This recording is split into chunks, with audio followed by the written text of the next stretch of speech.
Hello,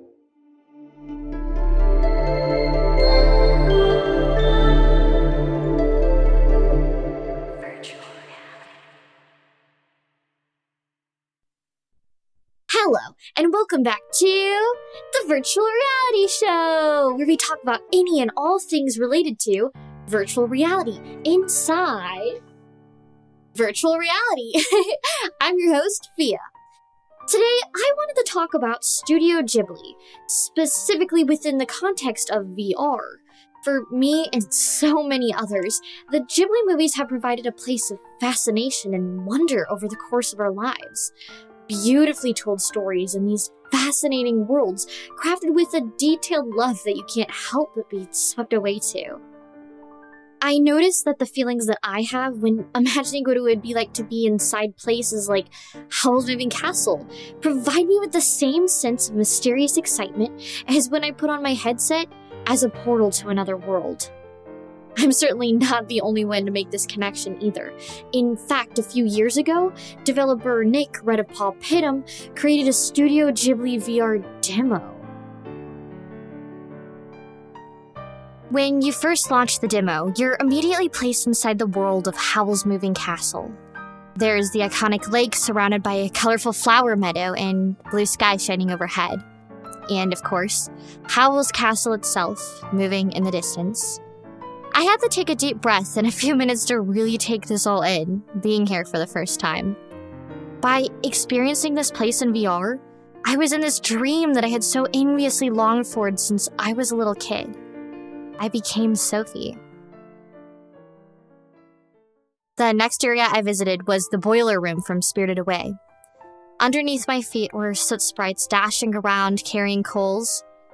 I could walk over to Komaji, the boiler man, as if he was actually there to yell at me to get to work. And I walked up next to Chihiro. Everything here is hand-painted, making you feel like you're inside the movie itself.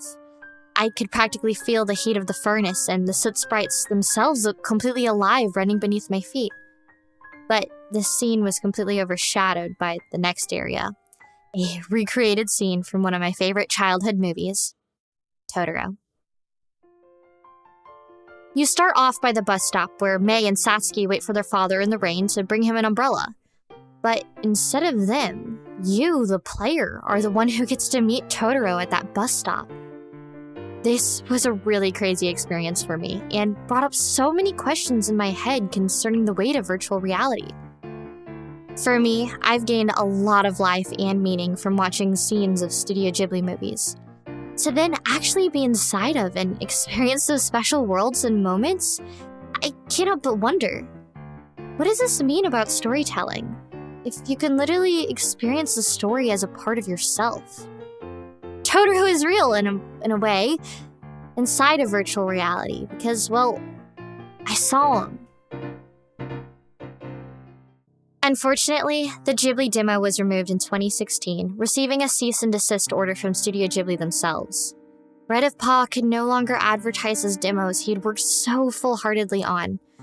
I reached out to Nick myself to ask him some questions about this project he had given virtual life to. Obviously, me and Redofpaw have something pretty major in common, an intense love for Ghibli worlds and a just as intense love for VR. So I asked him why Ghibli.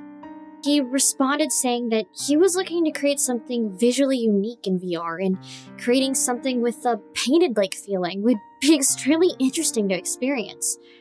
He needed something fantastic artistically that also had enough fans to drive interest towards the project.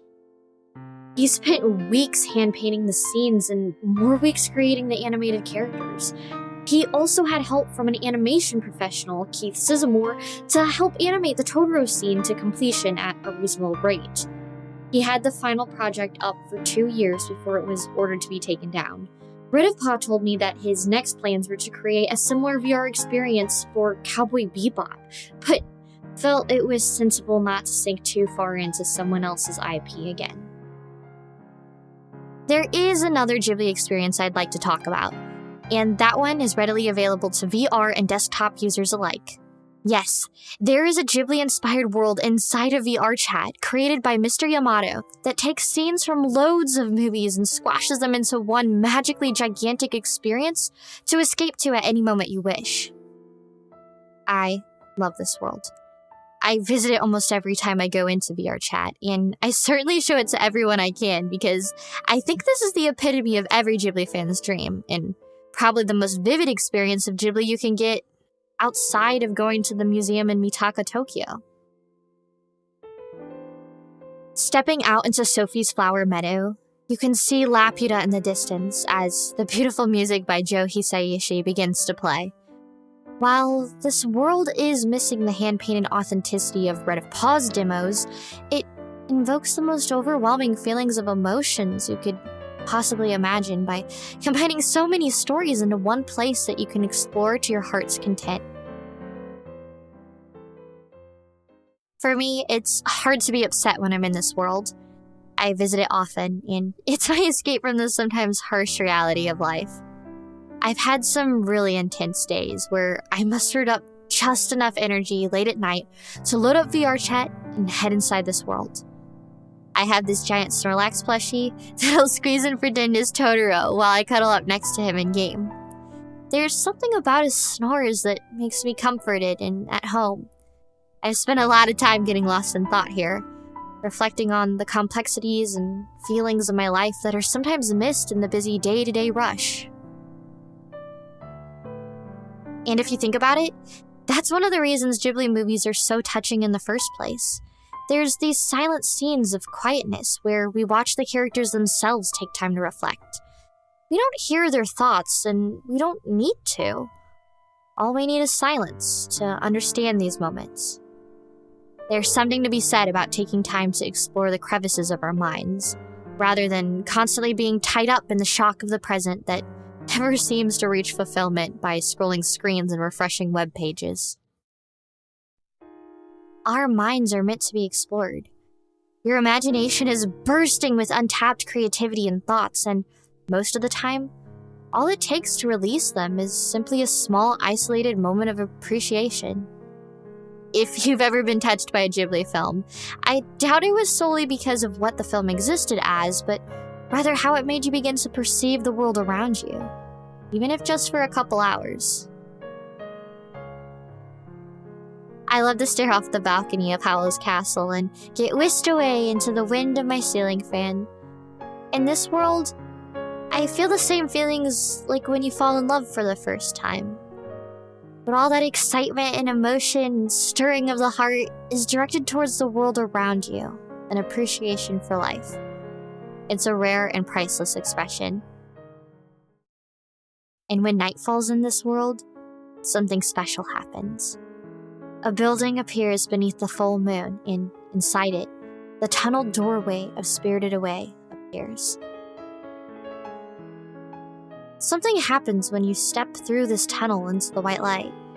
It's almost like you no longer are choosing to walk forward. Something is willing your body to keep straight ahead. The forest gives way to the bathhouse full of kami, or spirits. Everything feels so alive as it pulls you in. I asked Redofpaw what made the connection between Ghibli and VR so important to him, and he said his reason is that VR allows you to experience a world that you can't any other way. That watching the movies may be the most authentic way to experience these worlds, but it's just so awesome to see what they could look like in person. I agree. There seems to be a lack of magic in day-to-day life. Repetitive job days, petty drama, or, right now especially, loneliness and disease. But it doesn't have to be that way. The inspiration in our world comes from storytelling. It comes from the meaningful, reflective moments where we take time to fall in love with the complex tangle between love and tragedy, and VR is a tool of which we can use to experience and remember that.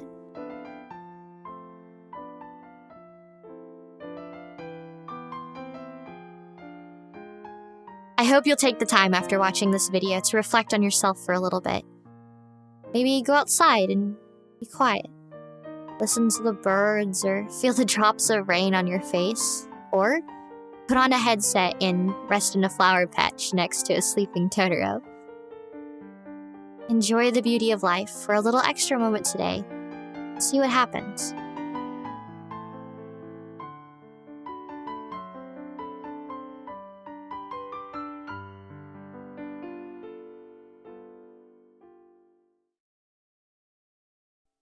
I hope you enjoyed this week's episode of The Virtual Reality Show. If you did, go ahead and give this video a big thumbs up and subscribe to the channel for more meaningful VR-related content. If you'd like to talk more about these topics, then go ahead and join my Discord, link in the description. I'm working on saving up for base stations to finally move ahead with full body tracking, so please consider donating or subscribing to my Patreon, as every little bit really helps me in continuing forward with my dreams for this show.